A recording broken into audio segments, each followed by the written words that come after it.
In our last video clip reviewing the kinematic table, I derived the velocity and acceleration for the first link.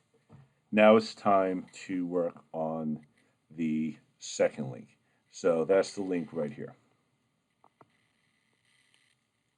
So as before, so we can focus, we're going to redraw just what's important at somewhere in the kinematics table. So what do we have? We're still doing the inertial frame, right? So the I, J, K, or X, Y, Z does not spin. Putting down the important features, here's P. Remember we did B for base, P for point, then we keep labeling Q, R, S, T, whatever we need. So this goes from P to Q. The angle is phi. We have theta, phi, then psi. Some books use theta 1, theta 2, theta 3. And the length from P to Q, we said is just R2, and for right now it's fixed.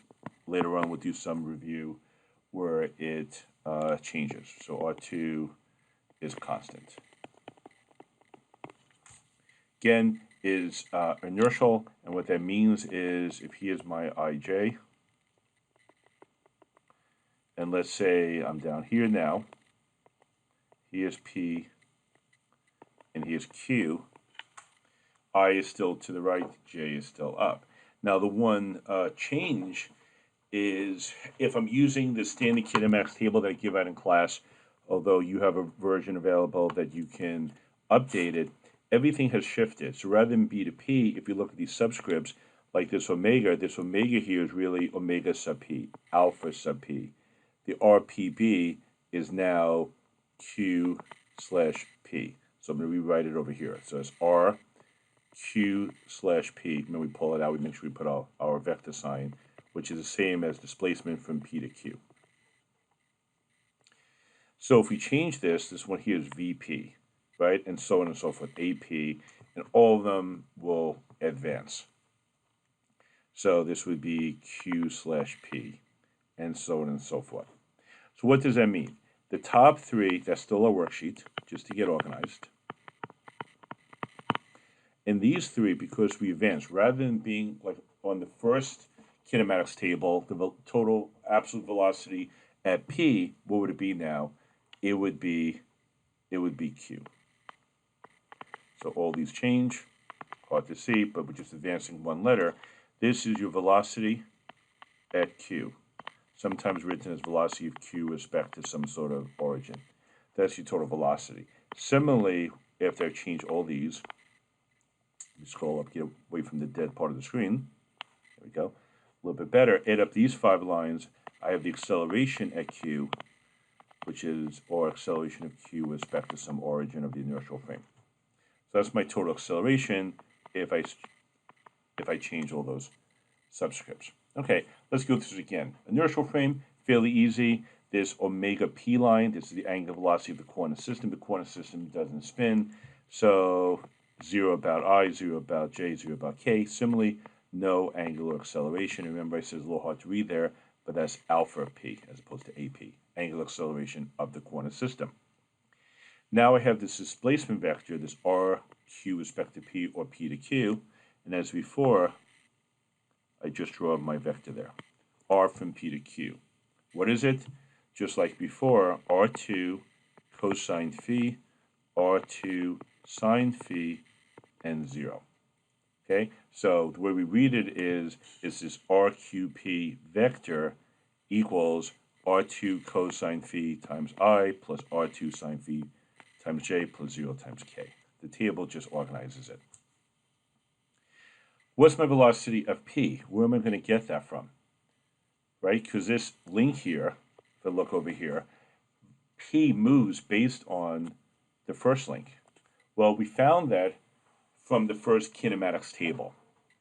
So I copied from the last lesson the VP and the acceleration of P. Oh, that spot again on the screen. Acceleration of P from the table before. So remember that VP was adding up all 3 rows. The acceleration of P added up all 5 rows. So normally I wouldn't write it in, I would just make a reference. But let me show you. If I write this in, it's going to be minus R1 theta dot sine theta, R1 theta dot cosine theta, and 0. Now, these next rows are really too much for me to write, and the Kinematic tables help you organize, not drive you crazy. So here's how we're going to write it. In this term here, I'm going to call it my APX component. So I'm just going to I can go to the table before. I just happen to copy and paste it here. But I would go to the table before. I'm just going to circle it without the I. That's equal to APX. I have an APY component, my acceleration of P in the Y direction. Let me scroll that up. You can hopefully stay away from the dead zones. Equals APY. And as I said, you can do this on the table before, so you don't have to keep rewriting. So now I know my base velocity and my base acceleration. Because it's inertial, there is no omega, so these are 0. There's no alpha. These are 0. No omega. So what do I need to do? Well, as I pointed out in the last video, I'm probably going to say it every video, there's only 5 lines I really have to think about. I need to think about my worksheets part, 1, 2, and 3. Right, inertial, the first 2 lines are 0, but we'll do body fixed later, and a simple displacement vector. Then I have to worry about my base velocity, my base acceleration. I got that from my kinematics table. So as long as I remember things like product rule and chain rule for this case, and later on cross products, it's just math. And as I said in the last video, I like that because I can let the computer do it for me, but I'm going to go ahead and do it by hand. So I'll spend a little less time going through the product rule and the chain rule this time. But what do we have? So for this line here, I'm just going to look at this line here and take the derivative with respect to time. R2 is constant in this case. We'll let it change in length later on. But phi is a function of time. But I'm taking the derivative with respect to time. So I take the derivative with respect to phi and then have to do phi with respect to t, which is a phi dot. So derivative cosine phi with respect to phi is sine phi. So I have minus R2 sine phi and then times a phi dot. And as I said, we'll put it in order. I'm picking always length, your angular velocity, angular acceleration, then your sine and cosine. Some books do it differently. We're just going to be consistent so it's easy to check your work and check each other's work. Next term, derivative of sine phi is cosine phi. So it's R2 cosine phi, and because I'm using the chain rule, is then times the phi dot. That's it. So if I add up all of these lines, these 3 rows, times I, plus these 3 rows times j, plus these 3, which is 0, times k, I have the total velocity of q. Simple as that. Simple as that. And because I purposely made everything look alike, theta with respect to the horizontal here, phi with respect to the horizontal, eventually psi with respect to the horizontal. What do you see? These equations look alike. And my hope is, as you practice these become really, really trivial to the point that rather than being one of the hard exams and mechanisms you take, is one of the easiest